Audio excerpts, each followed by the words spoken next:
yang kekal abadi di akhirat kelak. Jadi Islam adalah nikmat yang paling besar di antara nikmat-nikmat yang lain. Kita ada nikmat mata itu sekejap saja sampai masa jadi rabun. Kadang-kadang jadi buta.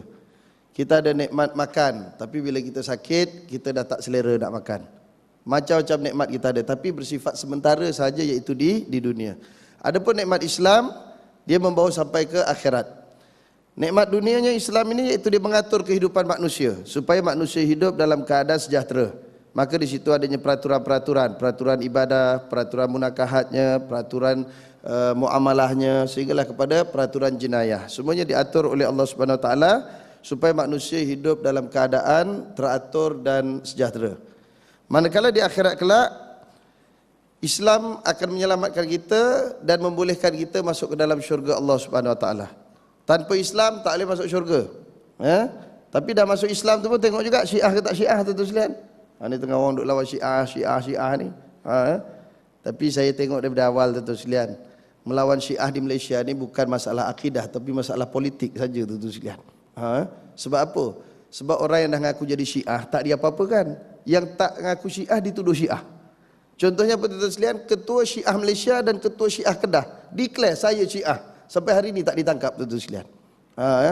Di Perak tuan-tuan sekalian ada lebih kurang 20 orang Syiah daripada Bagaserai pergi berdebat dengan Jabatan Agama Islam Perak. Dia dah tentu Syiah. Sampai Jabatan Agama Islam Perak boleh berdebat, boleh balik pula tuan-tuan sekalian. Tak ada kena tangkap pula. Yang kena tangkap tu Dr. Azhar tuan-tuan sekalian, masuk dalam surat khabar tu. Dia tu suami dia nama Dr. Azmi, kawan saya tu. Doktor pakar. Saya pun tak berani pergi klinik dia dah. Takut orang kata aku Syiah juga. Jangan main-main. Cenderung dengan orang Syiah dituduh Syiah tau tuan-tuan sekalian. Jadi dapat rawatan doktor Syiah pun takut jadi Syiah juga. Dr. Azmi ni bini dia dua. Yang seorang kena tangkap tu Dr. Azhar, kemudian ada seorang lagi saya tak ingat doktor apa. Tapi pasal apa seorang yang kena tangkap, yang dua lagi tak kena tangkap? Suaminya dengan isteri yang satu lagi tak kena tangkap, tapi isteri yang satu lagi kena tangkap. Jadi macam dia pilih-pilih pula tuan-tuan sekalian ya. Syiah macam ni kena tangkap, Syiah macam ni tak kena tangkap. Dan dalam masa yang sama tuan-tuan sekalian, pada saya kat tahun ni juga tak silap, ada wakil daripada Malaysia ikut satu convention tentang akidah di Jordan, menandatangani untuk mengiktiraf dua jenis Syiah, iaitu Ja'fariyah dan Zaidiyah. Wakilnya orang besar daripada Malaysia tuan-tuan sekalian. Dan memang tuan-tuan sekalian, gerakan Islam di seluruh dunia juga mengiktiraf dua mazhab Syiah, iaitu Ja'fariyah dan Zaidiyah. Kemudian dua mazhab Khawarij, iaitulah Ibadi. Yang dulu saya cerita dengan tuan-tuan tentang mazhab Ibadi itu yang tempatnya di Oman sana tu. Oman tu mazhab dia nama mazhab Ibadi. Asal dia Khawarij. Ada muncul sama dengan Khawarij. Sebab tu nama dia Ibadi. Tuan-tuan boleh pergi kat Oman lah, pergi tengok cerita dia macam mana di sana. Jadi kalau kata Syiah tu sesat, tangkaplah semua sekali. Pasal apa pula ada yang tangkap, ada tak tangkap pula. Orang yang tak Syiah dituduh Syiah pula. Yang lucu pula disuruh membuktikan bahawa dia bukan Syiah. Kalau kamu betul bukan Syiah, buktikan kamu bukan Syiah. Sejak bila pula undang-undang itu jadi berubah? Dalam kaedah fiqh jelas disebut al-bayyinatu 'alal mudda'i wal yaminu 'ala man ankara. Beban membuktikan suatu pendakwaan ialah kepada orang yang menuduh, bukan orang yang kena tuduh. Yang kena tuduh tu hanya bersumpah saja, menafikan saja. Dia dah menafikan sudahlah, disuruh buktikan pula tuan-tuan sekalian. Sedangkan kaedah ini digunakan bukan setakat di mahkamah-mahkamah syariah, juga digunakan di mahkamah sivil. Di Amerika pun pakai macam tu, sampailah sekarang tuan-tuan sekalian. Tiba-tiba kena kawan kita Seksyen 19 ni diubah pula dia punya kaedah hukuman dalam mahkamah tu. Hati pelik tu. Ini tu sebab tu ini mainan politik saja. Kalau kerajaan serius nak tangani ajaran-ajaran sesat tuan-tuan sekalian, kenapa daripada tahun 90-an sampai sekarang nama-nama ajaran sesat itu tetap sama daripada dulu sampai sekarang? Kenapa tidak berkurangan? Sepatut berkuranglah tuan-tuan sekalian kalau dibenteras. Ini tak sama. Kalau dulu ada 60 sampai sekarang 60 lagi. Tak percaya tuan-tuan pergi Jabatan Agama Islam tanya berapa sekarang ni ajaran sesat. Kalau betul serius benteras, mesti makin lama makin berkurang ataupun dapat diselesaikan masalah itu. Arkam saja tak selesai sampai sekarang tuan-tuan sekalian. Paling tak selesai Jamaah Al-Quran Malaysia. Bapak dia tu selalu bakar dengan menteri, tak ada apa-apa tuan-tuan sekalian yang namanya Kasim Ahmad tu. Padahal JAKIM dah isytihar dia murtad dan terkeluar daripada Islam. Tapi hari-hari boleh makan dengan menteri, duduk sebelah-sebelah tak ada apa-apa. Agaknya bila duduk sebelah menteri dia jadi Sunni, bila dia balik baru dia jadi Jemaah Quran Malaysia, jadi Syiah dan seumpama dengannya. Macam-macam itu yang keluar gambar tu sekalian menteri-menteri jumpa orang Syiah tu banyak tu sekalian, termasuk menteri yang tuduh mat sabu tu. Ada gambar dia dengan duta Iran sedang bermesra tu sekalian. Jadi kalau jumpa orang Syiah jadi Syiah, dia pun antara juga Jawa Syiah tu sekalian. Jadi tak usah nak tuduh-tuduh orang lah kalau tak ada bukti. Dia kata, oh orang Syiah ni taqiyah, dia menipu. Alah, yang tak Syiah menipu pun banyak tu sekalian. Sebelum pilihan raya kata tak naik tol, balik lepas pilihan raya naik tol. Sebelum pilihan raya kata tak naik minyak, lepas pilihan raya naik minyak. Itu apa cerita tu? Bukan bohong. Oh, yang tu bohong sunat boleh jadi. Tang dia tak apa, tak orang lain sebut salah. Ini tak kena. Kemudian hakikat ini diterangkan oleh Allah Ta'ala di dalam Al-Quran. Inna ad-dina indallahil Islam. Sesungguhnya agama yang benar dan diredai oleh Allah Ta'ala di sisi Allah Ta'ala ialah Islam. Ad-din maksudnya ialah cara hidup. Mana sesungguhnya cara hidup yang diredai oleh Allah Ta'ala di muka bumi ini hanya satu, iaitu cara hidup Islam yang mengikut sunnah Nabi SAW. Wa may yabtaghi ghairal islami dina falyuqbala minhu wa huwa fil akhirati minal khasirin. Sesiapa yang mencari agama selain agama Islam, maka tidak akan diterima daripadanya, dan ia pada hari akhirat kelak dari orang-orang yang rugi. Mana dia beramal baik macam mana pun dia rugi. Sami Welu tu kalau dia masuk Islam dia untung tau tuan-tuan sekalian. Pasal apa? Pasal dia banyak buat baik dululah. Walaupun banyak buat jahat juga kan. Yang dia sapu reta tu satu hal lah. Dia buat highway tu bagus pasal senang ustaz nak datang ceramah. Kalau tidak kan ikut jalan banyak trafik lain payah. Jadi buat highway supaya senang pergi ceramah. Dapat pahala kalau di Islam. Tapi pasal dia tak Islam, jadi dia tak dapat pahala. Tukar pula menteri Islam buat highway lagi. Letak tol pula tu sekalian. Dapat pahala, tak dapat pahala juga. Pasal apa? Pasal tujuannya nak kutip tol, bukan nak bagi mudah orang. Lepas tu dia boleh ajar pula ya. Siapa yang tak mau bayar tol, pergi cari jalan lain yang tak ada tol. Itu yang dekat video tu saya tengok dekat Batu Tiga tu sebelum Carlsberg tu sekalian. Ada 2-3 biji kereta masuk jalan motor tu sekalian. Aku kata kalau berlanggar macam mana? Betul, dia masukkan dekat dalam YouTube tu. Nak tunjukkan kat situ dia kata sekarang sesak jalan yang tidak menggunakan tol. Cuba tu buka dalam Facebook apa semua, ada orang dah masuk dah upload dalam tu. Ruginya apa di akhirat? Kebaikan-kebaikan yang dilakukan di dunia itu tidak dikira oleh Allah Subhanahu Wa Taala. Bila mati bertemu dengan Allah Taala, dia tidak akan beroleh syafaat ataupun apa-apa kebaikan dengan apa yang dilakukan di dunia. Islam artinya selamat sejahtera. Islam juga bermakna tunduk patuh dan berserah bulat-bulat kepada Allah Azza wa Jalla. Jadi Islam satu maknanya sejahtera. Aslim taslam kata Rasulullah. Masuk kamu dalam Islam, kamu sejahtera. Kamu tidak boleh diganggu oleh orang Islam yang lain. Kamu tidak boleh di apa-apakan melainkan bila kamu melakukan kesalahan ataupun jenayah dalam Islam. Islam juga bermakna tunduk dan patuh bulat-bulat. Mana bila tunduk patuh bulat-bulat, apa yang Allah Taala suruh buat, kita kena buat. Tak boleh kita nak pertikai. Tak boleh kita pertikai, ini masyarakat majmuk tak sesuai itu, tak sesuai ini. Saya baru dengar tu sekalian, katanya Dr. Harundin baru balik daripada Brunei. Dia ceramah di Surau Bandar Baru baru ni, menyebutkan tu sekalian, katanya apabila di negara Brunei itu diumum saja pelaksanaan hukum syariah hudud itu tu sekalian, mereka dapat lagi telaga-telaga minyak yang banyak tu sekalian. Ini kita tak pelik, pasal Allah Taala dah janji dalam Quran dah. Dalam Quran sebab apa? Lau anna ahlal qura amanu wattaqau la fatahna alim barakatim minas sama'i wal ard. Kalau penduduk satu negeri itu mereka beriman bertakwa pada Allah Taala, pastilah kami buka pintu keberkatan daripada langit dan bumi. Jadi negeri dia kecil, dia tak ada sumber lain, ada minyak. Allah Taala buka lagi telaga minyak banyak-banyak. Kalau kita ni lagi banyak tau tu selia sumber. Kita ada emas, ada perak, timah, bukan patimah ya, timah. Kemudian ada apa lagi macam-macam sumber bawah tu, ya. Yang di lautan kita ada minyak, ada gas, macam-macam ada. Tapi Allah Taala tutup tu. Keberkatan tu ditutup lagi pasal kita masih tak yakin dengan Allah Taala. Kita masih lagi memperkecil-kecilkan hukum Allah Taala. Jadi ditutup dulu. Esok kalau kita umum saja insya-Allah terbuka tu sekalian. Tapi kena sedia untuk melaksanakan kehendak Allah Ta'ala, tunduk dan patuh semata-mata kerana Allah Ta'ala. Menurut huraian yang lebih lanjut, Islam mempunyai 3 pengertian. Pertama, mematuhi segala perkara yang disampaikan dan diterangkan oleh Rasulullah sallallahu alaihi wasallam seperti ayat yang tersebut pada surah Ali Imran yang ke-19, iaitu ayat yang mula-mula inna dina indallahil Islam tadi. Mana yang pertama, mematuhi segala perkara yang disampaikan dan diterangkan oleh Rasulullah. Kerana Nabi sallallahu alaihi wasallam tidak menyuruh kita melakukan benda maksiat. Wa ma yantiqu 'anil hawa in huwa illa wahyun yuha. Dan tidaklah apa-apa yang dituturkan oleh Rasulullah itu melainkan wahyu daripada Allah Subhanahu wa taala. Bila wahyu berarti arahan itu terus direct daripada Allah Subhanahu wa taala. Maka kita laksanakan segala suruhan itu juga dinamakan sebagai Islam. Yang kedua, hukum-hukum syarak dan keterangan-keterangan yang disampaikan oleh Rasulullah sallallahu alaihi wasallam seperti yang tersebut pada ayat 85 surah Ali Imran yang lalu, yaitu yang ayat yang kedua tadi, wa may yabtaghi ghairal islam madinan fala yuqbal min. Ya. Jadi ayat ini menjelaskan kepada kita apa-apa hukum syarak yang diturunkan oleh Allah Taala melalui Rasulullah wajib untuk kita tunaikan. Dan yang ketiga, agama yang dibawa dan disampaikan oleh Rasulullah SAW seperti yang tersebut pada ayat yang ketiga suratul Maidah, yaitu menjelaskan tentang agama Islam itu ialah agama yang dibawa dan disampaikan oleh Rasulullah.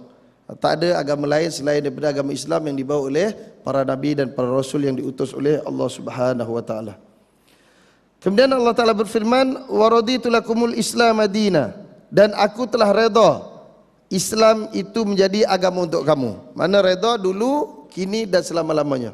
Agama Islam saja yang diredai oleh Allah Subhanahu wa taala. Dalam hadis pula diterangkan tentang Islam dan dasar-dasarnya yang 5 seperti berikut.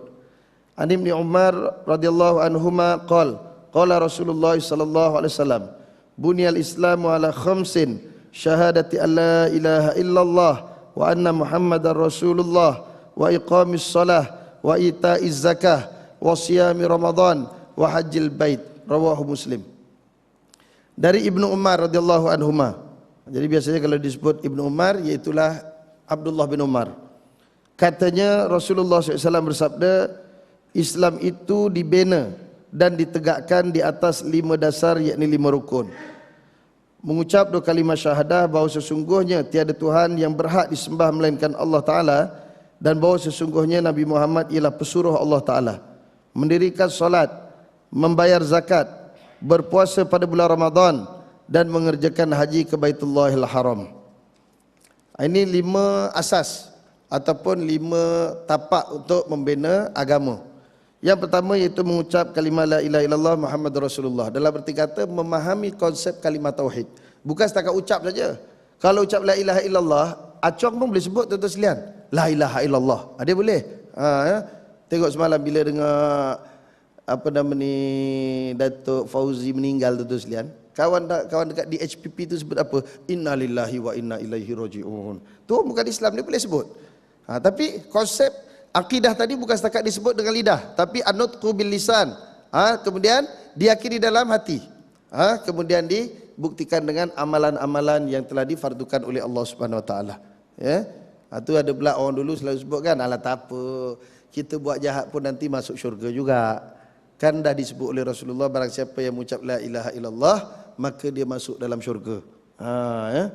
Rupa-rupanya tu kan bila kita baca banyak lagi yang dimasukkan mengucap la ilaha illallah masuk syurga tu bukannya kita mengucap la ilaha illallah lepas tu buat maksiat gitu, tidak. Kita meyakini bahawa kalimah itu kalimah tauhid, kita mengesakan Allah Taala daripada segala perkara, kemudian kita menuruti perintah Allah Taala. Kalau terbuat yang salah, barulah tuan-tuan sekalian Allah Ta'ala masukkan syurga juga. Tapi kalau saja buat, kena tobat dulu. Ini tobat nasuhah tak buat. Ya. Buat maksiat banyak tuan-tuan sekalian. Sampai kadang-kadang, yelah, minta maaf cakap tuan-tuan sekalian ni masalah zina ni. Ada satu kes sekarang ni tuan-tuan sekalian, satu orang. Dia terkenal juga lah ya. Anak dia tuan-tuan sekalian berzina, lahir. Anak luar nikah. Sekarang ni mengandung lagi sekali tuan-tuan sekalian. Bila ada sahabat kita tegur, pakcik pasal apa macam ni, kenapa tak dikahwinkan? Dia kata nak kahwinkan macam mana, budak lelaki tu pun tak ada kerja. Persoalannya betul budak lelaki tu tak ada kerja, tapi kerja mengerjakan tu macam mana? Dia tak ada kerja betul. Daripada dia mengerjakan itu, tak apalah dia kahwin dengan anak awak tu, kahwinkan saja. Lepas tu awak tolonglah bagi makan dulu sementara dia cari kerja tu. Dia tak ada kerja, budak lagi tu sekalian, baru lepas PM. Zina, ini dah anak yang kedua. Baru ni yang di satu tempat tu di Kelang, pergi tangkap satu rumah tu sekalian. 3 anak luar nikah. Orang lelaki tu relax. Dia kata saya duduk sini, bapak dia pun tak marah pun. Bapak budak perempuan tu tak marah. Yang awak datang tangkap buat apa? Macam mana tu sekalian? Ini berlaku dalam masyarakat kita hari ini. Na'udzubillah. Itu sebab tu sekalian, tak ada jalan lain melainkan jalan syariat Islam. Hudud tu mesti dilaksanakan di tanah air kita. Dulu kalau kita lihat zaman Rasulullah, selama 10 tahun tuan-tuan sekalian, kes zina tak banyak, lebih kurang 5 kes. Itu pun datang jumpa Rasulullah, minta ampun, minta maaf, bertaubat, minta dihukum dengan hukum Allah Ta'ala. Hari ini dah beranak 2-3 orang anak luar nikah, masih lagi tuan-tuan sekalian tidak mau bertaubat. Ya? Tak ada jalan lain, mesti kembali. Nanti tuan-tuan tengok yang dekat dalam YouTube tu ada dah pelaksanaan hukum syariah tu, sebat orang berzina 100 kali tuan-tuan sekalian. Tak mati budak tu. Cuba sebat yang di Sungai Buloh tu, mampus dia 100 kali tu sekalian. Rupanya dia pukul atas, pukul bawah. Dia beratas ke bawah tu. Nak buang sial tu kat. Kau ni buat jahat. Pukul gitu. Aku tengok orang tu menggeletik, dia kata, tapi tak ada apa-apa. Menggeletik itu. Lepas tu dia pun bersyahadah balik, bertaubat. Kemudian kawan-kawan dia datang peluk, bagi semangat pada dia tu supaya jangan mengulangi lagi benda-benda maksiat tersebut. Itu katanya di Iraq, wallahu alam betul ke tidak. Tapi ada keluar dalam YouTube sekarang. Yang kedua iaitu mendirikan solat. Yang ketiga membayar zakat, kemudian puasa, kemudian haji. Daripada 5 ni tuan-tuan sekalian, rukun Islam ini ada beberapa perkara yang ditinggalkan, sekiranya kita tidak meninggalkannya kerana engkar pada wajibnya, kita masih dianggap sempurna iman kita. Contohnya kita tak pergi haji. Pasal apa tak pergi haji tuan-tuan sekalian? Pasal kita tak ada duit, tak cukup duit. Ataupun kerana kita tak sihat. Ataupun semua cukup tapi tabung haji tak bagi kuota lagi tuan-tuan sekalian. Tu ya. Ada orang pasal apa tak pergi haji? Belum sampai seru lah ustaz, kata dia. Tak nak macam mana nak sampai seru, dia tak daftar dengan tabung haji tuan-tuan sekalian. Sekarang penyerunya kan tabung haji. Kalau tabung haji bagi surat, baru boleh pergi haji. Kalau tidak tak boleh tuan-tuan sekalian. Jadi yang muda-muda ni elok daripada sekarang isi borang tu. Sebab isi borang sekarang 2013 dapat perginya 2040 tuan-tuan sekalian. Sempat lagi kumpul duit insya-Allah. Kalau kita simpan 1 tahun 1,000 pun sempat lagi tuan-tuan sekalian pergi paket swasta. Insya-Allah. Tapi kena antara usaha untuk pergi haji itu, pertama niat, yang kedua usahanya ialah daftar di tabung haji. Baru namanya dapat seru nanti. Kalau dia tak dapat seru lah sampai kiamat. Tak dapat seru, tapi pergi melancong tiap-tiap tahun. Boleh pula pergi Gold Coast Australia, pergi mana lagi? Sekarang pergi Pulau Lombok pula tuan-tuan sekalian. Pulau Lombok. Pulau Lombok sekarang antara pulau yang diminati orang ramai. Pasal apa? Pasal Pulau Bali dah penuh. Jadi sebelah Pulau Bali itu Pulau Lombok. Tu yang selalu bawa budak Malaysia lari itu kan. Tempatnya cantik tuan-tuan sekalian. Saya baru balik daripada sana. Rupanya di Lombok ni tuan-tuan sekalian. Tapi aku tak bawa lari perempuan lah.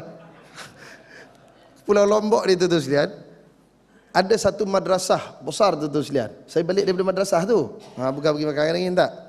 Muridnya 18,000 tuan-tuan sekalian. Kita kat sini, ustaz murid berapa? 200. Ramainya. Tak ramai. Pergi Indonesia, Pak, santrinya berapa Pak? 18,000. 18,000 daripada budak tadika sampai tua bangka tuan-tuan sekalian. Dulu ada satu kerajaan besar di Lombok, kalau tuan-tuan ingat sejarah. Tu yang pergi itu tengok daripada sejarah. Sama dengan kerajaan Majapahit dan Sriwijaya ketika itu, iaitu kerajaan Mataram.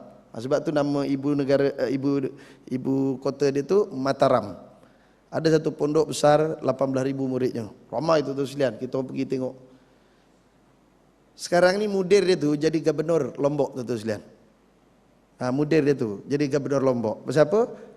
Dia sana nak jadi gubernur, dia ada pilihan raya gubernur. Hantar murid-murid dia pergi mengundi, menang dia tuan-tuan sekalian. Dia cari gitu je. Saya tanya masa dia macam mana? Gimana Pak mudir bisa jadi gubernur? Senang. Kita hantar santri kita saja mengundi kata dia. Menang dia. Muda lagi tuan-tuan sekalian dia punya Pak Kiai itu.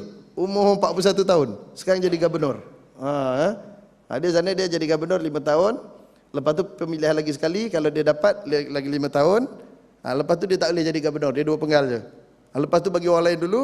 Penggal yang keempat tu dia boleh bertanding lagi semula. Ketua kampung pun macam tu. Ketua kampung pun daripada pemilihan. Orang kampung akan pergi buat pilihan raya kat kampung tu. Dia bukan macam kita main tunjuk itu kan. Sana tak. Sana dia buat pilihan raya.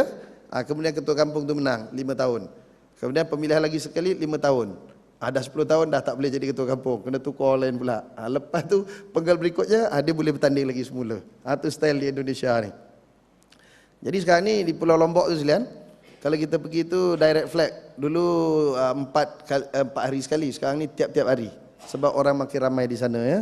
Cuma bagitulah, kalau tuan-tuan nak pergi, pergilah. Tapi jangan lupa singgah ke pesantren tu sekalian. Tok guru dia 41 tahun tu, cucu pada arwah Pak K. Zainuddin tu.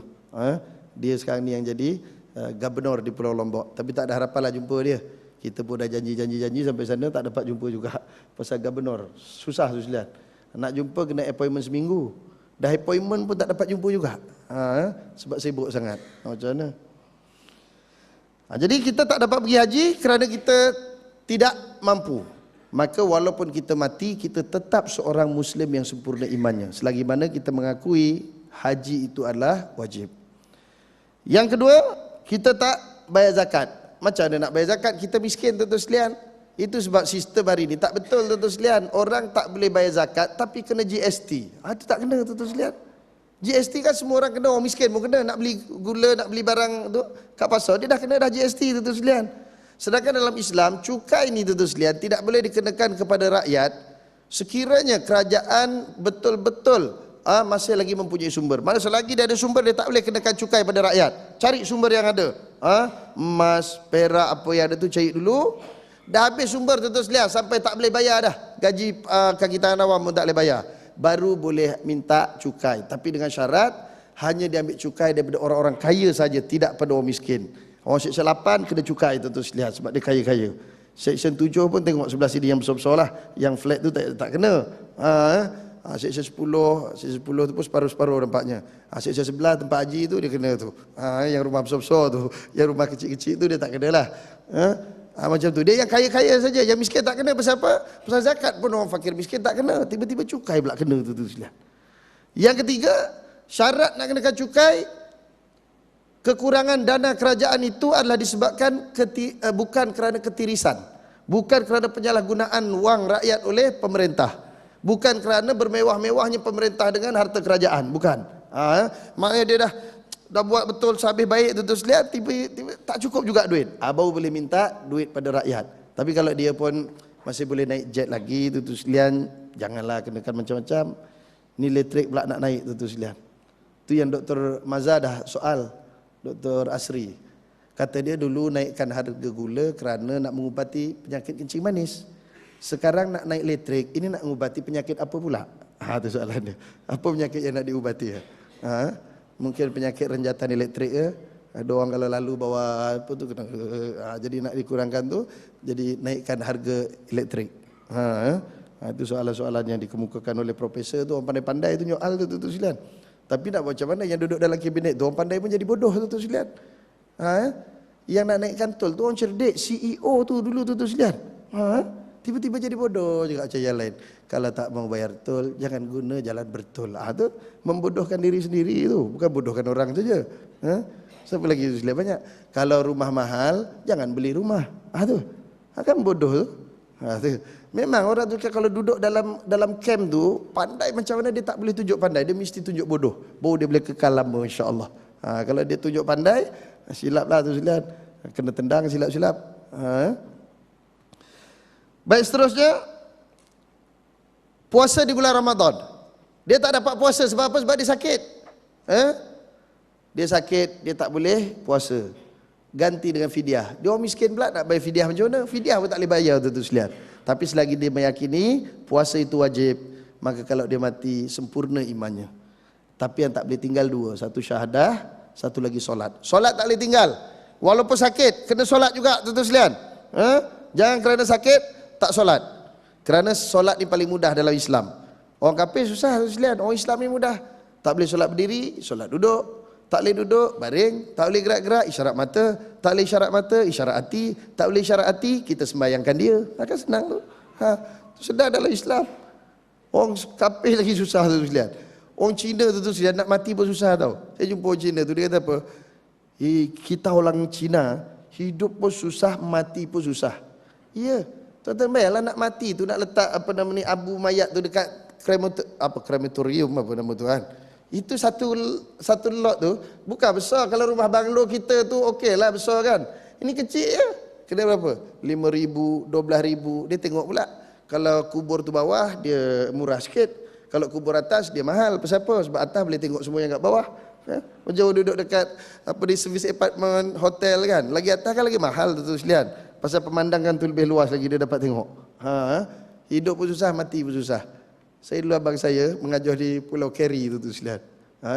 Dia kata ada satu Cina mati tu sekalian, terpaksa dibungkus dalam kapet, digulung, letak dalam almari. Sampailah anak dia cukup duit untuk buat majlis pengkebumian. Susah. Macam mana orang nak pilih agama lain lagi tu sekalian? Pilih Islam senang. Islam ni senang je tu sekalian. Tu Seksyen 21, paling-paling bayar pun 300-400 ya. Itu pun kalau dah tak boleh bayar sangat, kawan-kawan lain boleh tolong dahulukan tu sekalian. Tolong bayarkan. Agama lain susah. Tu Islam ni mudah, sembahyangnya mudah, semua mudah tu sekalian. Jadi kita kena permudahkan. Saya baru ni sampai di Malang tu sekalian. Satu tempat di Surabaya. Tuan-tuan pun biasa pergi tu kat Kota Malang, ada satu pondok, tapi bukan pondok, ada moden dah ya. Universiti Islam Negeri Malang. Maulana Malik Ibrahim Sunan Ampel. Dia tu sekalian nak masuk situ, tapi oleh kerana universiti dia dah terkenal lah, kira sini dah start macam UM, macam UKM, UIA kan. Nak masuk dia dekat 1 tahun yang daftar 20,000 orang. Dia hanya ambil 2,000 orang saja. Datang kena interview. Sebab masuk situ boleh jadi doktor, boleh jadi engineer, boleh jadi arkitek, macam-macam lah. Bagus dia punya bidang tu banyak. Sampai orang bukan Islam pun datang tu sekalian. Ujian betul apa nama ni, dapat markah banyak pula, terpilih orang bukan Islam. Jadi nanti masa taklimat diumumkan. Ya, bapa-bapa, anak-anak yang mau belajar di sini, mata pelajaran terasnya 2, bahasa Arab sama Al-Quran. Siapapun yang belajar di sini, teras 2 ini harus dipelajari. Islamkah dia, bukan Islamkah dia. Jadi orang bukan Islam kalang kabut, takkan anak aku baca Quran kot. Jadi nanti habis daripada sesi itu, dia ada buat sesi apa nama ni, sorang-sorang pula. Itu yang orang-orang Kristian datang. Pak, gimana Pak? Anak saya kan Kristian Pak. Kok mau belajar agama Islam sini? Enggak, ini kan mau belajar apa yang dia mau belajar nanti. Asasnya itu bahasa Arab sama Al-Quran. Loh, anak saya kan Kristian, harus belajar bahasa Arab Pak? Iya, belajar bahasa Arab. Loh, anak saya kan Kristian Pak, harus belajar Quran? Iya, harus belajar Quran. Harus tu wajib ya kat sana. Sini harus tu dia antara wajib dengan haram tu tengah-tengah. Sana dia harus tu wajib. Lah Pak, anak saya juga harus tinggal di asrama? Iya. Loh kalau gitu nanti kalau tinggal di asrama anak saya juga harus solat? Enggak. Kan anak bapak bukan Islam, jadi enggak perlu solat. Hanya perlu belajar bahasa Arab sama belajar Quran. Jadi bapak pulang dulu, bincang sama keluarga. Sebab masalah agama ini sensitif. Nanti jadi perang. Kamu pulang dulu. Balik mesyuarat-mesyuarat, tak apalah, janji nak jadi arkitek, nak jadi doktor, hantar je lah kata dia. Hantar belajar tu sekalian, sebulan masuk Islam. Rektor tu cerita tu sekalian, semua dia kata, bukan kebanyakan lagi, semua orang-orang bukan Islam yang belajar di UIN Malang itu hanya sebulan saja kekal dengan agama lamanya. Sebab dia mempelajari Al-Quran tadi. Belajar bahasa Arab, belajar Quran, belajar bahasa. Satu hari belajar bahasa Arab 5 jam. Kemudian dia akan mempelajari bahasa Al-Quran, bukan setakat membaca, dengan tafsirnya sekali. Dalam tempoh sebulan masuk Islam tu sekalian. Kita ada orang masuk UIA masuk Islam. Ada yang masuk Islam yang bukan Islam. Tak ada, pasal kita tu sekalian tak bagi orang kafir belajar Quran. Itu masalah dia. Baca Quran, kafir, haram, tak boleh. Itu dia tak dapat hidayah. Quran tu sumber hidayah. Itu dia sebut tu sekalian. Saya juga pelik kata dia, di mana tempat lain melarang orang bukan Islam mempelajari bahasa Arab dengan Al-Quran. Sedangkan bahasa Arab itu ilmu alat untuk memahami Islam. Quran sumber hidayah untuk orang masuk Islam. Bila kita halang 2 perkara yang sangat penting ini, bagaimana mereka harus memahami Islam? Tengok tu sekalian. Ini rektor yang cerdik tu sekalian. Ini tempat kita kadang-kadang jadi rektor pun jadi tak berapa pandai jadi tu sekalian. Dihalang-halang orang bukan Islam nak mempelajari agama Allah Ta'ala. Dia bukan setakat orang Kristian Indonesia tahu tu kayak masuk situ. Orang Kristian daripada Australia, daripada Afrika, daripada Amerika datang. Tapi kebanyakan kata dia semuanya sebulan saja kekal dengan agama mereka. Bila masuk je masuk Islam. Dan kami pun dapat berjumpa dengan puak-puak ni tu sekalian. Pak sembang sekejap macam mana. Dia pun merasai bagaimana bila dia masuk Islam tu ada kelainan berbanding ketika mana mereka belum memeluk agama Allah Subhanahu Wa Taala. Jadi di sini ada pensyarah-pensyarah ni, cubalah cadangkan dekat universiti masing-masing tu kalau boleh diubah. Ini kita SPM wajib belajar apa? Inggeris, wajib belajar matematik. Tak lulus itu tak lulus semua mata pelajaran. Cuba kita buat Islam pula tu sekalian. mesti belajar agama Islam. Bukan nak suruh masuk Islam, suruh belajar je supaya dia kenal Islam tu sekalian. InsyaAllah ramai orang ambil SPM masuk Islam. Ini pun sekarang ni alhamdulillah ada orang bukan Islam mula belajar di sekolah agama tu sekalian. Ada di Tanjung Karang tu seorang anak ke cucu pada tu Singapore Tailor. Kalau tuan lalu tu Tanjung Karang tengok sebelah kiri, Singapore Tailor. Cucu dia tu sekalian belajar di sekolah rendah agama Skinchan pada tahun 2012. 2013 pindah di SRA Tanjung Karang. Wartawan datang tanya dengan bapak dia tu, pasal apa anak belajar sekolah agama? Saya suka saya punya anak dia faham itu bahasa Arab sama Jawi. Orang pun nak suruh belajar Jawi dengan bahasa Arab je tu sekalian. Sebab ada kita pergi tempat Cina tu ada yang boleh tulis Jawi. Contoh pergi dekat Plaza Alam Central ada satu Cina tu. Saya tengah anu juga usaha dia tu nak ajak, dia kata nanti ustaz pergi ceramah saya mau ikut, tapi sampai hari ni tak ikut lagi. Itu dia tulis nama tu pakai Jawi. Dia tunjuk saya, ustaz mari saya kasih kertas saya tulis saya punya nama. Dia pun tulis Sin Waw Nun. Ni apa sebut? Sun. Saya pun boleh Jawi tahu ustaz, kata dia. Bagus dia budak Kristian. Tapi selalu kalau jumpa tu cerita pasal Islam. Kalau ada apa, astagfirullah, alhamdulillah. Pandai betul dia tu sekalian. La ilaha illallah. Dia dah pandai dah. Cuma belum lagi yang tengah ngajak sikit-sikit ni, tak tahu landak ke tidak. Jadi orang tanya pula, habis kalau anak awak esok baik, macam mana? Dia masuk Islam pula. Dia dah baik belajar agama Islam tu, dia masuk Islam. Apa kata apa namanya Cina tu? Tak apa, asal dia baik, dia masuk Islam pun tak apa. Tengok tu sekalian. Itu permulaan yang baik. Tapi kita tu kita tengok kita ni dalam negara kita tak buka ruang tu kepada orang bukan Islam. Kalau kita buka tu sekalian, bagi orang bukan Islam belajar di tempat kita, di sekolah-sekolah agama supaya mereka faham. Dulu di pasti terbaik di dunia tu sekalian, tu dekat BNO Sabak Bernam. Itu terbaik di dunia. 60 tu sekalian pelajar dia, 24 anak Cina bagan BNO tu. Belajar situ. Bila kita datang rasmikan majlis, saya tengok anak-anak Cina nasyid, seronok tu sekalian. Tanya dengan Apek tu, Pek, Afsal hantar anak sini. Sini bagus ustaz. Dia mau makan, dia doa dulu. Kadang-kadang kita mau makan, kita tak doa. Dia kata, ayah, doa dulu. So bapak dia pula berdoa tu sekalian. Betul, ni bukan cobaan, ni betul-betul kejadian tu sekalian. Tapi nak bawa macam mana, itu berlaku tahun 99 tu sekalian. Jahatnya pemerintah tu sekalian. Pergi hantar SB, ugut dekat bagan BNO tu sekalian. You Cina, letak anak pasti kita tarik subsidi diesel. Jadi orang Cina tu dia tahulah, mereka ni pun bukan orang kaya-kaya tu sekalian yang kerja jadi nelayan ni. Terpaksa tarik anak-anak dia tu sekalian daripada sekolah pasti. Tapi bila kita pergi berkunjung ke rumah-rumah mereka di bagan tu sekalian, ya Allah, akrab betul. Cina tu berpeluk dengan ustazah pasti kita tu sekalian. Kata biar betul ni.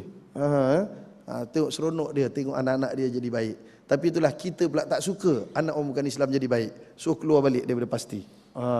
Ini tengok. Sebab kita lah tuan-tuan sekalian yang menutup pintu hidayah kepada orang bukan Islam. Itu kita kena ubahlah tuan-tuan sekalian perangai-perangai yang buruk tu. Jadi selagi mana kita berpegang dengan kalimah la ilaha illallah Muhammad Rasulullah dan kita mendirikan solat, yang lain itu tidak dapat dilaksanakan kerana uzur syar'i yang dibenarkan dalam Islam, maka kita masih lagi seorang muslim sejati.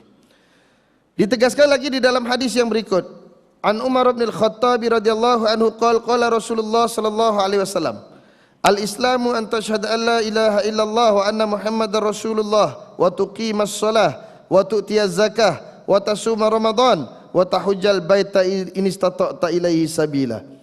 Dari Umar Al-Khattab radhiyallahu anhu katanya, Rasulullah SAW bersabda, dasar-dasar Islam itu ialah engkau melafazkan dua kalimah syahadah bahawa sesungguhnya tiada Tuhan yang berhak disembah melainkan Allah, dan bahawa sesungguhnya Nabi Muhammad ialah pesuruh Allah, dan engkau mendirikan solat dan membayar zakat serta berpuasa pada bulan Ramadan, dan juga engkau mengerjakan haji ke Baitullah jika engkau mampu sampai kepadanya. Jadi mampu itu syarat untuk menunaikan haji. Satu dari segi wang ringgit untuk bekal kita pergi dan balik. Kemudian wang ringgit yang ditinggalkan kepada orang yang di bawah tanggungan kita. Jangan kita cukup pergi balik, tapi anak bini kita pula tak cukup tuan-tuan sekalian. Nafkah selama kita pergi haji itu tak boleh lagi. Jadi sempurnakan, cukup yang ditinggal pun cukup, bekalan kita cukup pergi balik. Yang keduanya kesehatannya. Mestilah kesehatannya sempurna supaya mudah untuk dia mengerjakan urusan haji. Jadi sebab tu kalau tak sempurna, doktor pun tak bagi pergi, melainkan yang memang niat nak mati kat sana. Ada dulu tu sekali satu pegawai kerajaan, dia sakit lumpuh dah, pakai kerusi roda, tapi dia niat sebab doktor dah bagi tahu dia ni kena kanser, umur tak panjang, tak lama lagi nak mati. Dia pun bagi tahu nak pergi, nak mati kat sana. Pergi tak mati pula tu sekalian. Jadi sehat pula. Jadi kadang manusia ni bukan penentu. Doktor tu bukan pandai sangat tu sekalian. Dia pandai menentukan umur orang ya.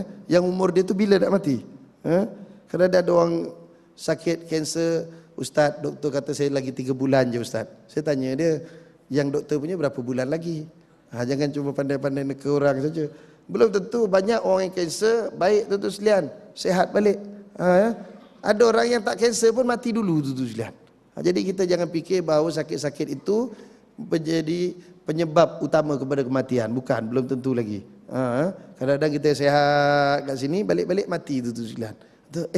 Kan pagi tadi sama-sama dengar kuliah. Ya, tapi dah tak ada dah. Yang baru ni dekat Meru. Elok maghrib jadi imam. Isyak dah tak boleh jadi imam dah. Lidah dah tak berapa betul tu sekalian. Tapi orang tak sangka lah dia mati.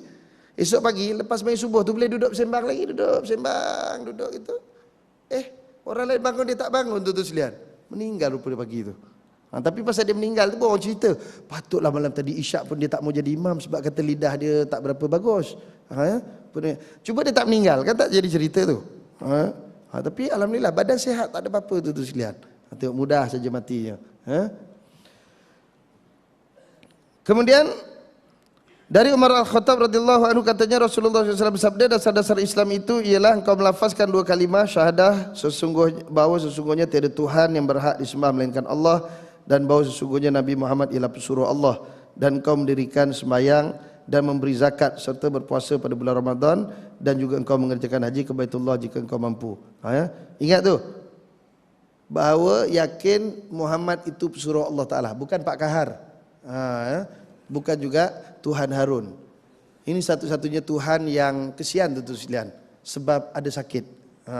Kena tangkap polis terus masuk hospital. Sian ya, Tuhan pun boleh sakit. Itu Allah Ta'ala nak tunjuk kepada kita. Kalau kamu kata dia Tuhan, kalau dia sendiri pun boleh sakit, macam mana dia nak jaga kamu? Sedangkan Tuhan tu kerjanya nak bagi kita rezeki, nak urus kita kat dunia ni. Tiba-tiba Tuhan tu sakit, masuk hospital. Siapa nak ngurus dunia tu sekalian? Sian Tuhan tu ya, sakit kat hospital lah. Jadi yang nak bedah dia pula manusia pula. Yang nak menentukan hidup mati tu Tuhan. Macam mana pula tu sekalian? Dia boleh tak bedah diri dia sendiri? Itu pun ada tu pengikut dia tak asup. Ya Allah tu sekalian, aku pelik betul. Yang dulu dengan Pak Harun tu pun sama juga. Yang Tuhan Rasul Melayu tu. Bila dekat pejabat agama tu aku tengok orang tua-tua, yang tua-tua ni saluran 1 banyak tu sekalian. Ngikut tu kan. Dia ejek pegawai agama kita tu. Kau tangkap je kita punya Nabi ya, jaga kau kat akhirat dia tu. Kita orang confirm syurga, kau belum tentu. Jadi orang tanya, siapa jamin kamu masuk syurga? Pak Harun? Bukan Pak Harun, sorry. Yahya. Apa nama ni, Rasul Melayu tu. Ada kata kita punya Rasul Melayu dah jamin kita masuk syurga. Awak tak ada siapa jamin lagi kata dia. Nak cakap macam mana? Jadi tua-tua ni payah tu sekalian kalau dah sesat tu. Sesat mangkah pun susah nak dibetulkan. Lagi sesat akidah dia tu sekalian. Payah tu. Sebagaimana telah diterangkan dalam bahagian yang lalu, bahawa salah satu dari pengertian Islam ialah hukum-hukum syarak dan keterangan-keterangan yang dibawa dan disampaikan oleh baginda Rasulullah SAW. Hukum-hukum dan peraturan yang tersebut yang terdiri dari suruhan dan tegahan adalah meliputi segala bidang hidup umat manusia. Jadi suruhan dan tegahan itu semua bidang. Bidang apa? Bidang ibadah. Ada suruhan dan tegahan daripada Allah Ta'ala. Bidang muamalah sama juga. Ada suruhan dan tegahan Allah Ta'ala. Allah Ta'ala suruh kita berjual beli, tapi Allah Ta'ala melarang kita riba. Jangan kita terlibat dengan sistem riba lagi. Allah Ta'ala menyuruh kita pinjam meminjam, tetapi jangan menipu. Tu, tengok ada arahan dan suruhan dalam setiap aspek kehidupan kita di dunia ini. Begitu juga nanti dalam bidang perkahwinan, munakahat. Sama juga nikah. Allah Ta'ala galakkan, cerai tidak digalakkan oleh Allah Subhanahu Wa Ta'ala. Sebab tu Nabi sebut cerai adalah perkara yang halal tetapi dibenci oleh Allah Subhanahu Wa Ta'ala. Kemudian hendaklah kita menunaikan nafkah zahir batin kepada isteri. Jangan kita menzalimi isteri. Ini ada orang yang pukul isteri dia tu sekalian. Ini ada satu kes ni, Allah, perempuan tu duk, telefon aku risau betul telefon tu. Telefon je ada apa ni? Kebetulan suami dia tu kawan saya tu sekalian dulu. Sekarang dia dah tak anggap saya kawan lagi. Tapi isteri dia tu telefon. Dia ni orang kadang-kadang tak boleh ditegur tu. Bila kita tegur dia putus kawan. Saya dah cakap dengan dia. Ustaz pula tu. Dia kata esok entas entas ni orang hafal Quran perangai macam ni. Entas orang hafal Quran mula-mula masuk neraka nanti. Tak boleh ditegur. Semua yang tegur jadi musuh. Semua yang tegur jadi musuh. Kalau dia ditegur tu dia benda betul, orang tegur dia tak setuju, tak apa. Ini dia buat benda salah, kita tegur tak boleh tu sekalian. Tegur je jadi musuh. Dengan saya jadi musuh. Ada 2-3 orang ustaz kawan-kawan semua jadi musuh dengan dia. Kalau lalu tu sekali jumpa kat airport kat mana dia gitu lah. Tak mau pandang kita tengok juga dia. Harap-harap dia nak juga bersalam dengan kita. Bagi salam pun tak jawab tu sekalian. Ini bergaduh dengan bini dia. Bawa sampai ke mahkamah dah. Bini dia minta nafkah untuk anak-anak. Dia tumbuknya muka tu sekalian. Tumbuk dah bini dia telefon ustaz. Dia tumbuk dah tu dia. Saya nak buat macam mana? Kau pergilah balai polis. Kau pergi balai polis kau buat report. Udah report ustaz kata dia. Report macam mana? Dah kena tangkap belum? Saya report tu untuk takutkan dia je. Tapi saya beritahu polis jangan tangkap. Tu salah kau lah. Siapa suruh kau suruh dah tangkap. Tangkap pasal orang ni kadang-kadang dia takut dengan polis je. Masuk dalam lock up 2-3 malam. So baiklah dia. Ini semalam pula tu sekalian. Pagi-pagi lagi. Subuh-subuh dah telefon. Apa pula? Udah ustaz dipecahnya rumah tu dia, pintu tu dipecah. Siapa? Dicoleknya anak saya bawa lari tu dia. Pula anaknya pula bawa lari. Saya tu pergilah report polis. Yelah ustaz di tangan saya pun dah. Ustaz ada tak kawan polis kata dia. Saya tak tahulah, saya polis pun tak berapa nak kawan dengan saya. Ya, polis pun tak berapa nak kawan tu sekalian. Ada surau polis tu pun duk mengumpat aku lagi tu sekalian. Dia kata saya datang kat surau Seksyen 8, Ustaz Azrul tu ganas betul kata dia. Saya pergi takwa Seksyen 7, jumpa dia lagi kata dia. Ganas betul ustaz tu. Pelan-pelan lah sikit ceramah kata dia. Kalau dia ceramah tu kata 1 jam, boleh pakai 7% je kata dia. Pandai-pandai dia. Dia betul sangat. Aku nak panggil dia suruh ceramah sini je tu sekalian. Aku tahu tu nama polis tu. Dia jadi JK dekat surau polis tu. Kalau bagus sangat kau lah jadi pergi ceramah kat surau tu. Siapa panggil ustaz juga. Dia pula tahu tu juga kita berapa persen boleh pakai. Suka-suka hati dia je. Ini kitab ni aku pakai. 7% je boleh pakai. Ini kitab Perdana Menteri ni, jangan main-main. Tengok ni ada sign Dr. Mahathir. Tuan tak percaya ke? Ni ada sign Dr. Mahathir ni tuan-tuan sekalian. Walaupun Dr. Mahathir pun tak baca buku ni. Dia sign aja. Itu pasal perangai dia hodoh. Ni. Ada sign dia, jangan main-main. Saya ambil yang ada sign dia supaya selamat. Yang kemudian tak ada sign dia ni, yang cetakan tahun 1984 je yang ada tanda tangan dia. Jadi semua peraturan kehidupan itu disiapkan oleh Allah Ta'ala supaya kehidupan masyarakat itu sejahtera. Ada suruhan, ada larangan. Islam yang demikian sifatnya berasaskan 5 dasar atau 5 rukun, sebagaimana yang diterangkan oleh baginda dalam hadis-hadisnya itu. Dari 5 dasar inilah terbit dan kembali kepadanya segala hukum dalam setiap keadaan umat manusia dalam alam kehidupan ini. Dalam pada itu Islam dan pengajarannya tidak terhad kepada kandungan rukun-rukun yang 5 itu sahaja. Yang sebagian besarnya menerangkan hukum-hukum syarak mengenai ibadah yang mengatur hubungan manusia dengan Tuhannya. Tetapi masih banyak lagi pengajaran-pengajaran Islam yang menerangkan hukum-hukum syarak mengenai muamalah, munakahat, jinayah dan lain-lain soal masyarakat dan akhlak yang menghubungkan manusia sesama sendiri.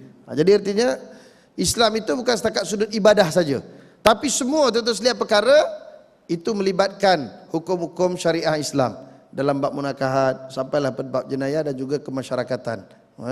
Misalnya hari ini tentu selihat kita perlu merasa ambil prihatin ataupun ambil perkara ni apa yang berlaku di Bangladesh misalnya tentu selihat.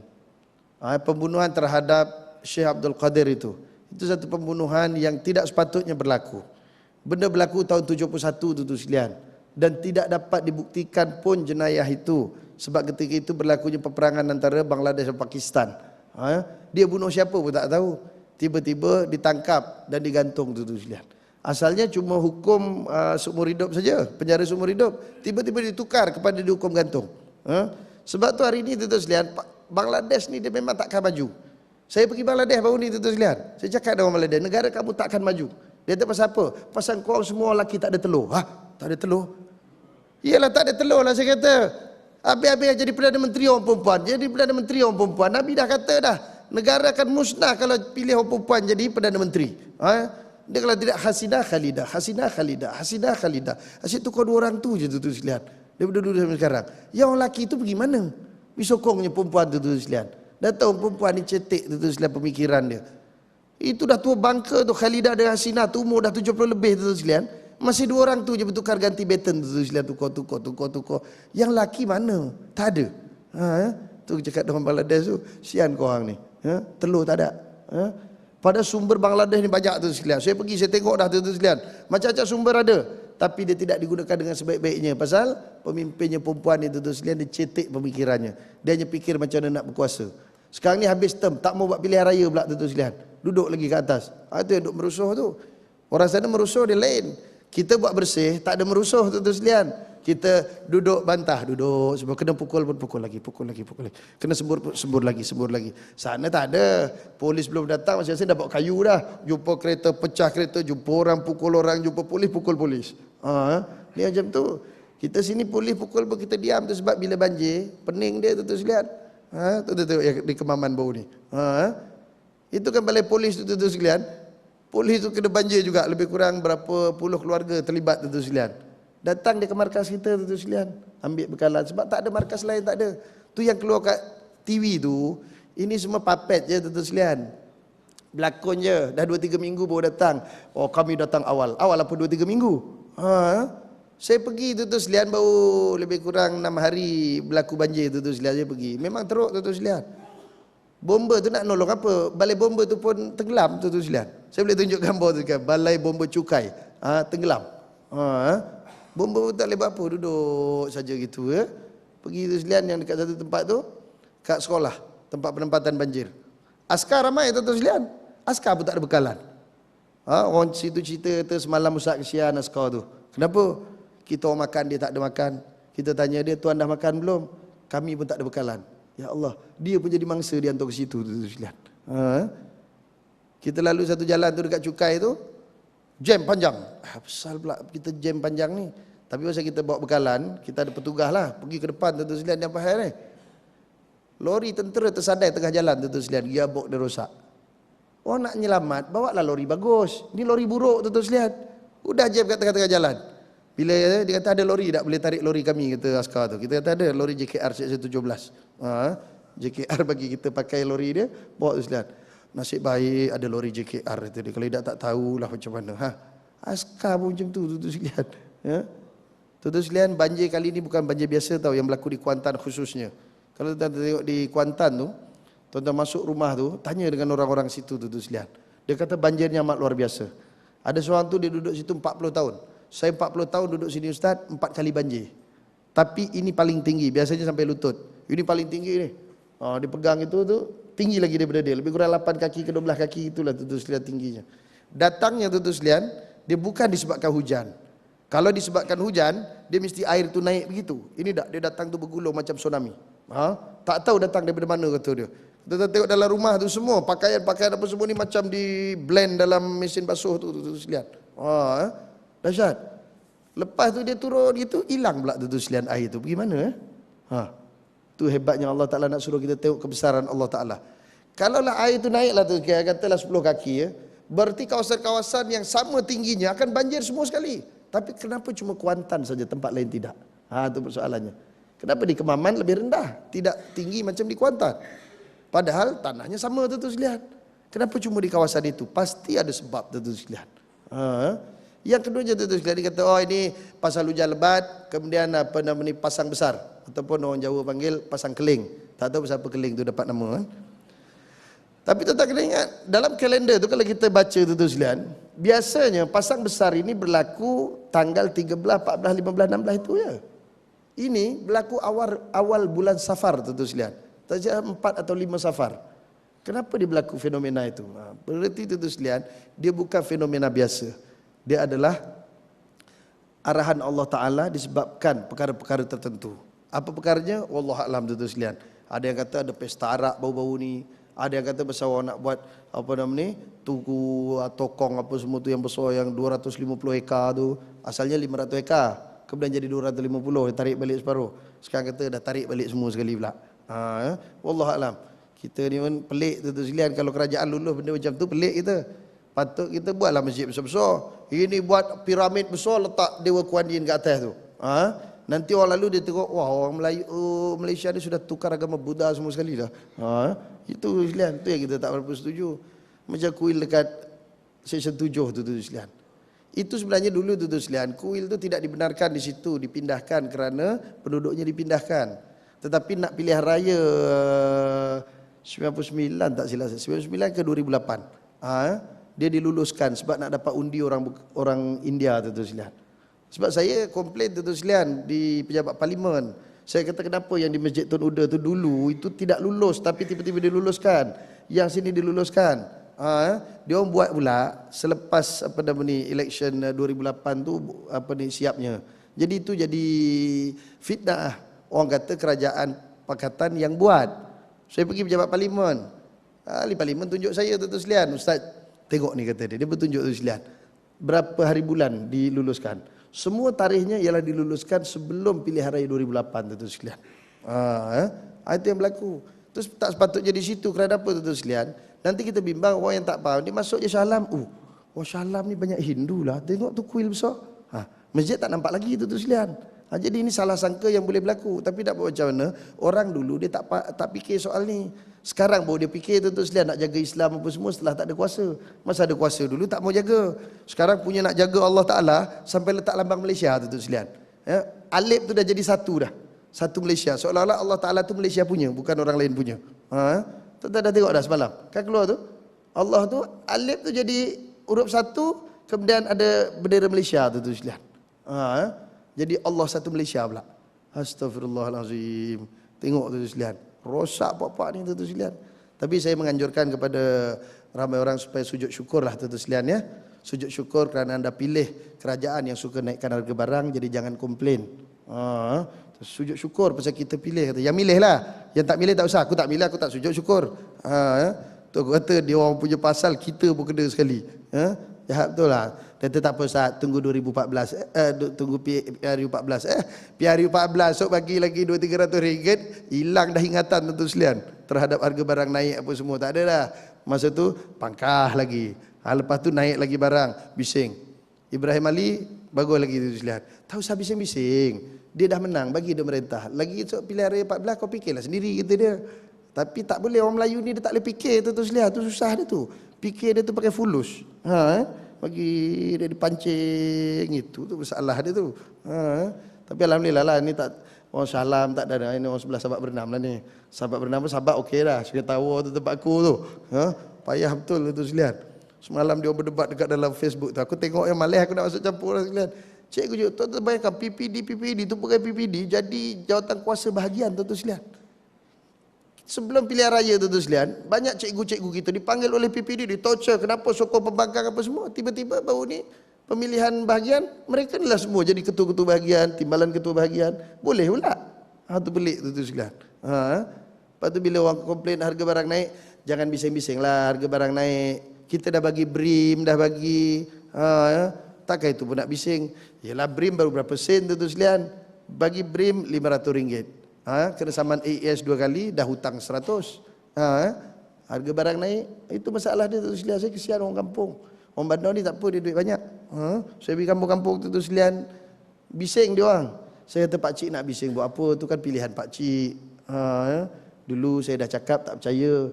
Tengok surat khabar, tunjuk balik tu sekalian. Nampak? Dia kata apa? Lepas pilihan raya nak turunkan tol secara berperingkat di bandar-bandar sehingga akhirnya tak ada tol. Sekarang dia naikkan. Siapa naikkan? Kau fikir sendiri.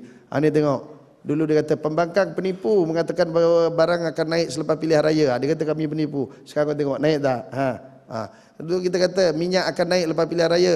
Tengok naik tak? Tak percaya. Barulah dia senyap tu sekalian ya. Diam-diam aja. Nanti sampai masa ya buktikan. Gitu. Ini tengah menghasut orang kampung lah ni tu sekalian. Kalau perlu dihasut tu sekalian. Sebab orang kampung ni dia kadang-kadang tak faham. Dia tak tengok internet tu sekalian. Dia tengok TV 3 suku je. Apa TV cakap itulah. Kemudian utusan meloya tu. Lo kayak utusan ngomong lo Ustaz. Ngomong apa? Ya ngomong untuk naik harga. Cuma rasionalisasi subsidi. Gitu. Tengok Ustaz, utusan cakap, dia bukan naik harga barang. Ustaz salah tu kata dia. Mula-mula bengkeng juga tu sekalian. Bukan naik harga barang Ustaz. Dia cuma kurangkan subsidi aja. Tu orang kampung, dia tak faham tu sekalian. Dia tak tahu yang kurangkan subsidi itu artinya barang dinaikkan harga. Dia tak erti. Bila harga tu naik betul, iyalah Ustaz. Iyalah, baru kau tahu. Tapi dah naik, dah tak boleh buat apa. Tunggulah lagi 3 tahun. Dia cakap, kau orang degil-degil, kau punya pasal. Aku cari duit sendiri, aku carilah. Aku tak bising, kata aku tak ngundi dia, aku ngundi orang lain, aku kalah, tak apa. Aku cari rezeki, aku bagi makan anak bini aku. Engkau tak boleh, pandai-pandailah kau nak buat macam mana. Siapa suruh? Itu yang berbaris dekat PKM pula dah tuan-tuan sekalian, minta bantuan dengan PKM. PKM ni bukannya nak bagi duit kat orang gitu tuan-tuan sekalian, tak boleh. Kebajikan masyarakat pun tak buat macam tu.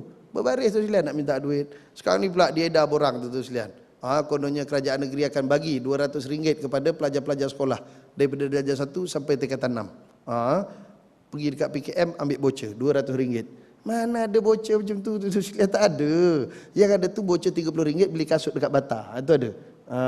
Memang ada kerajaan negeri buat tu sekalian. Tahun ni siapa yang anak-anak dia nak sambung belajar lagi tahun depan boleh ambil voucher di PKM RM30 untuk beli kasut di Bata.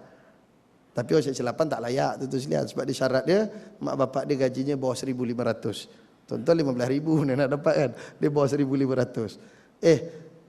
Tu nak beli kasut RM30 tu pun kalau orang miskin tu sekalian fikir 2-3 kali tau. Saya tahulah tu sekalian, saya dulu pergi sekolah pakai kasut Fong Kiong. Tahu Fong Kiong? Dia punya bawah tapak macam ulat. Kan? Lepas tu dia getah bukan je kain. Getah. Kotor-kotor tak payah basuh. Pagi-pagi gosok je dekat padang tu sekalian, dekat rumput. Kilat balik. Tu kita punya kasut dulu. Itu kalau hujung tahun tu bapak pening tu sekalian. Bayanglah anak 12 tu sekalian. Pendapatan sebulan pun lebih kurang 180 je arwah bapak saya tu. Mana nak pergi tu sekalian. Bawa dia, ini janji boleh pakai lah kata dia pergi sekolah ya, kita pakai. Darjah 6 baru pakai kasut kain tu sekalian. Seluar pun sama juga macam tu tak sekalian. Satu lay je sampai koyak betul. Baru koyak pun tak beli lagi. Tampal dulu jahit. Anak sekarang koyak sikit tak mau pakai dah. Kita dulu jahit. Pergi sekolah ni sekalian. Kanan kiri ni memang bertampal ni. Ya. Anak sekarang boleh pakai macam tu. Tak mau tu sekalian. Malulah. Sanggup tak pergi sekolah kalau tak ada baju tu sekalian. Kita dulu tak ada. Tu nak cerita je macam mana susahnya orang kampung tu sekalian, dia terasa betul walaupun RM30. Kita ialah alah RM30 aja. Jangan tu sekalian. RM30 di orang lain dengan kita. Macam minyak naik 20 sen. Alah 20 sen aja. 20 sen kita alah 20 sen. Orang kampung lain. Itu yang ada cerita dalam internet tu sekalian. Pak cik tu pergi isi minyak kan. Lepas tu dia isi RM10. Dia bayar RM10 20 sen. Orang dekat apa Petropam tu, pasal apa RM1.20 sen? Pakcik ni 20 sen ambil balik. Kata naik 20 sen. Ada dia bagi je 20 sen. Rupa dia salah faham. Naik 20 sen 1 liter. Bukan je sekali isi naik 20 sen. Kalau gitu susah lah kata dia. Baru dia tahu susah. Tengok tu sekalian. Jadi beza antara kita dan orang kampung, kesusahan mereka tu sekalian. Tapi orang duduk Putrajaya, dia tak fikir itu semua tu sekalian. Kena berjimat cermat. Tapi dia bayar bil api air 1 hari RM81,000. Ditegur dalam parlimen, kenapa mewah sangat? Menteri tukang ampu jawab, ini rumah Perdana Menteri. Jadi dia kena, rumahnya kena bersinar-sinar supaya kalau Maharaja Cina datang jadi tetamu. Jadi takkanlah kita baru nak pasang lampu. Tu sekalian, apa bodoh sangat jawab macam tu? Tapi ialah duduk kabinet tu memang kena bodoh. Dia tu sekalian, nanti sebelum sampai tu berapa kilometer, telefonlah pegawai dia suruh pasang. Lepas tu tutup balik itu. Apa Maharaja Cina datang tiap-tiap hari tu sekalian. So, alasan dia gitu. Kita ada Presiden Cina datang, Presiden negara-negara. Bukan hari-hari Presiden tu datang rumah dia tu sekalian. Tapi menyimak cermat ya. Sekarang nak buat satu apa nama semalamnya? Bengkel ada satu lagi di bawah pemandu untuk mengkaji kesengsaraan rakyat. Baru nak kaji tu sekalian. Orang dah sengsara dah ni. Betul tu sekalian. Saya dulu beli barang untuk pelajar-pelajar saya, barang kering saja tu sekalian. Seminggu 2 kali saya pergi pasar. Sekali beli maksimum 1,200 cukup. Sekarang ni 1,500 tu sekalian. 300 kena tambah lagi tahu tu sekalian. Itu sebab jangan lupa jangan lagi bentakan syahadah belakang tu. Tolong bagi banyak-banyak. Ya, pasal dah ada mak bapak ustaz, saya nak berhentikan anak. Pasal apa? saya pun dah setengah tahun tak bayar. Memang betul tu sekalian, banyak orang tak bayar yuran tu. Ni semalam nak masuk anak, dah mula-mula soalan, Ustaz boleh minta diskaun tak? Saya ibu tunggal, suami tak ada, anak saya ramai. Saya pun kadang nak tak diterima, kesian. Nak diterima, aku pun susah juga. Saya kata datanglah dulu ke sini, kita bincang nanti macam mana. Kat sekolah tu gitulah tu sekalian, kesian kadang-kadang. Ada yang sampai 1 tahun tak bayar yuran pun ada tu sekalian. Bagi surat relax je bapak dia. Yang syok tu bapak dia tu boleh tahan juga naik BMW tu sekalian. Kalau yang tak bayar tu yang apa dia beli susah sangat tu okey lah. Tapi ada seorang tu je lah, yang lain tu memang anak orang miskin betul lah tu sekalian. Anak yatim ya. Dan saya pun cadang tahun depan ni untuk anak yatim kita tak kenakan bayaran. Sekiranya memang mak dia orang susah tu sekalian. Cuma yang ada tu anak yatim tapi mak dia okey. Ada anak yatim kakak dia boleh bayar. Selagi dia boleh bayar tu tak ada masalah. Kalau dia dah tak boleh bayar tu kita panggil. Siapa tak boleh bayar? Dia tak boleh bayar. Okey. Kira berapa boleh bayar? Macam baru ni. Saya Ustaz dah tak boleh bayar ni, saya kena berhentikan anak. Tapi yang dulu-dulu tu ada outstanding tu dekat 10,000 saya bayar ya. Ada pula duit. Macam mana? Rupa dia jual je rumah tu sekalian. Jual rumah pindah duduk dengan pak mentua pula. Bayar 10,000 sebab yang lain tu dia nak buat modal baru untuk meniaga pula. Sampai macam tu kan terpaksa jual tanah pun ada ya. Ada yang macam tu yang orang susah ni. Jadi tuan-tuan bagi duit kat situ tu tiap-tiap Sabtu minggu ketiga bawa duit banyak-banyak. Ingat tu sekalian, saya anak-anak saya pun dah lepas semua. Jadi ni saya anggap anak saya lah yang mengaji tempat ustaz. Kita tolong bagi tu sekalian. Esok budak ni jadi hafizah tu sekalian. Ya Allah, jadi ustaz, ustazah, dia buka madrasah pula, murid dia ramai. Kemudian murid dia pula buka madrasah lagi, muridnya ramai lagi. Sampai kiamat tu sekalian, hari-hari dapat pahala berterusan. Bukan senang nak dapat tu sekalian. Ni semalam saya dikunjungi oleh seorang ayah daripada Sabah tu sekalian. Ini yang terlibat dengan masalah di Lahad Datu tu. Dia ceritalah sebenarnya yang penceroboh 130 orang tu semua dah balik dah ustaz, selamat. Yang kena tembak ni orang lain.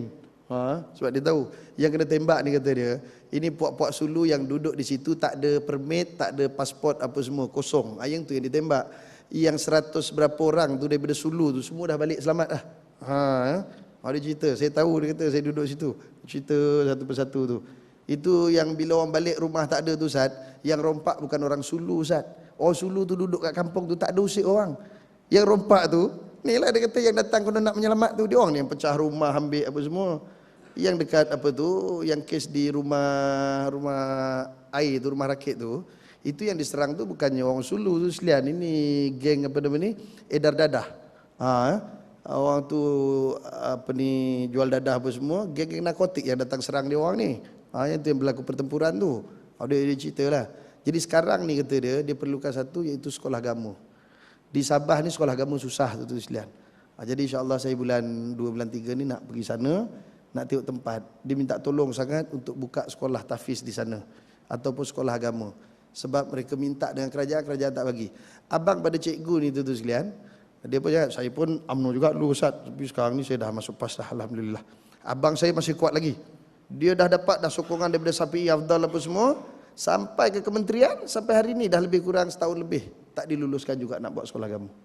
Untuk sekolah agama yang SABK itu. Jadi sekarang caranya ialah kita buat sekolah agama rakyat, SAR saja boleh. Tapi itulah Ustaz kata dia, saya ni ada idea tapi saya tak ada duit kata dia. Tapi kalau Ustaz boleh cari siapa-siapa yang boleh invest, kita buat, dia kata insya-Allah. Sebab di Lahad Datu tu sekalian ada dua pasti, dua penuh. Bayaran sebulan 200 tu sekalian. Saya kata hebat orang. Lahad Datu lebih kurang Sabah dia. Lebih kurang orang Shah Alam. Shah Alam paling tinggi pun 150 je pasti tu sekalian. Yang pastilah, yang tak pasti itu banyak lagi mahal. Orang tahu juga anak, maknanya ada pendapatan untuk nak bayar kalau kita buat benda-benda macam tu kata dia. Sekolah agama langsung tak ada di Lahad Datu. Sekarang ni orang perubah. Malam-malam kat surau ngaji Quran, ramai budak-budak, ustaznya tak cukup tu sekalian. Sebab apa? Sebab dah mula perkembangan orang nak balik pada agama Allah Subhanahu Wa Taala. Jadi sebab tu dia kata ustaz nanti datang, pergi tengok, cari tempat yang sesuai, kita tolong buat sama-sama, kita usaha sama-sama untuk nak bagi pendidikan Islam pada teman-teman kita di Sabah. Duit kita sama-sama carilah kata dia. Saya berkata insya-Allah lah, insya-Allah. Saya tengok nanti macam mana saya pergi selapan surah Rahmah tu dia orang bagi ke tak bagi ya. Kalau bagi alhamdulillah, tak bagi aku minta lagi sampai dia bagi ya. Jadi tuan-tuan yang ada duit banyak lebih tu simpan-simpanlah tuan-tuan sekalian untuk program-program seperti ini. Yang ini untuk simpanan kita di hari akhirat kita insya-Allah. Yang dekat bank tu banyak tu pun tak habis, lagi-lagi ada pencen tu kan. Tak habis tuan-tuan sekalian. Daripada anak-anak nanti pun semua anak-anak dah kerja bagus-bagus kan. Ada lagi lebih lagi. Ini alhamdulillah anak aku pun kerja bagus. Cucu pun bagus-bagus dah. Ini ada lagi lebih duit bagi siapa ya? Bagi Ustaz Azrul insya-Allah. Bantu tuan-tuan sekalian untuk mereka-mereka yang memerlukan ini insya-Allah. Jadi tolong bentang sejadah di belakang tu. Tuan-tuan jangan keluar dulu selagi tak menyumbang di situ ya. Yang ada rumah dekat-dekat tak apa, tak bawa duit balik kejap. Saya tunggu tuan-tuan sekalian. Insya-Allah ni sumbangan untuk amal kita untuk kita selepas mati nanti insya-Allah. Pasal lepas mati dah tak ada siapa boleh tolong. Iza mata ibnu Adam in qata amaluhu. Bila mati seorang Adam terputus, langsung tak boleh buat apa-apa dah. Dulu boleh sembahyang, sekarang tak boleh sembahyang lah. Orang sembahyangkan kita. Dulu boleh sedekah, sekarang sedekah tak boleh dah. Nak suruh orang sedekahkan. Ya kalau anaknya bagus-bagus boleh tolong sedekah. Kalau tidak anak pun bergaduh pasal duit. Tak sudah-sudah juga. Jadi kita simpan. Sebab tu silakan hadis sebut. Iza mata ibnu Adam in qata amaluhu illa min salasin. Bila mati seorang Adam terputus segala amalannya melainkan 3 perkara. Yang pertama sedekahun jariah. Sedekah jariah itu nombor 1. Nombor 2 ilmu. Nombor 3 anak yang soleh. Anak yang soleh pun ada syarat apa? Anak soleh yang sentiasa mendoakan. Kalau anak soleh tak doa mak bapak tak ada apa-apa juga mak bapak. Tapi nak wujudkan anak soleh sampai zaman sekarang ni bukan mudah tu sekalian. Kemudian kita nak bagi ilmu. Apa ilmu yang kita ada yang kita sumbang pada masyarakat yang orang boleh berterusan? Ada juga ilmu tapi kadang-kadang separuh jalan saja orang dah tak amal lagi. Tapi sedekah jariah ni kita sekali bagi dia terus saja tak ada penghalang tuan-tuan sekalian sampai hari akhirat nanti insya-Allah. Jadi sekali lagi saya menyeru nanti letak situ dia nyanyi. Jadi ingat baik lepas tu setiap Sabtu subuh minggu ketiga. Setiap Sabtu subuh minggu ketiga Ustaz Azrul. Bawa tu sekalian. Kita lawan dengan muslimat hari ini berapa banyak. Muslimat pun tolong ya belakang tu bentang sejadah juga. InsyaAllah. Jadi setakat ini dulu mudah-mudahan Allah Ta'ala memberkati kita dan menjadikan kita hamba-hamba yang soleh. Bismillahirrahmanirrahim. Alhamdulillahirabbil alamin. Wassalatu wassalamu ala asyrafil anbiya'i wal mursalin wa ala alihi washabihi ajmain. Allahumma ij'al jam'ana hadza jam'an mubarakan marhuma wa tafarruqana min ba'di tafarruqan mubarakan ma'suma. Allahumma atik riqabana wa riqaba abaina wa ummahatina wa zurriyyatina ajmain minan nar. Allahumma fa'na bima 'allamtana wa 'allimna ma yanfa'una. Allahumma rabbana zidna ilma warzuqna fahma. Allahumma ya Allah Tuhan kami bersyukur dengan limpah kurnia-Mu menjadi hamba yang beriman ya Allah. Janganlah Kau matikan kami kecuali dalam iman dan Islam ya Allah. Jadikanlah kami hamba-hamba yang sentiasa mentaati perintah-Mu dan meninggalkan segala larangan-Mu ya Allah. Permudahkanlah urusan dunia kami dan akhirat kami ya Allah. Allahumma ya Allah Tuhan kami, Kau lapangkanlah sumber rezeki kami ya Allah. Mudah-mudahan kami dapat infak dan tabaruk lebih banyak lagi ya Allah. Allahumma ya Allah Tuhan kami, bantulah teman-teman yang sedang berjuang di Palestin, di Iraq, di Syria, di seluruh muka alam ini ya Allah.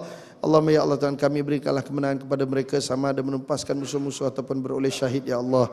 Allahumma ya Allah Tuhan kami, kiranya ada peluang untuk kami mati syahid, pilihlah kami sebagai salah seorang syuhada-Mu ya Allah. Allahumma ya Allah Tuhan kami, Kau rahmatilah seluruh jamaah yang datang pada pagi ini ya Allah.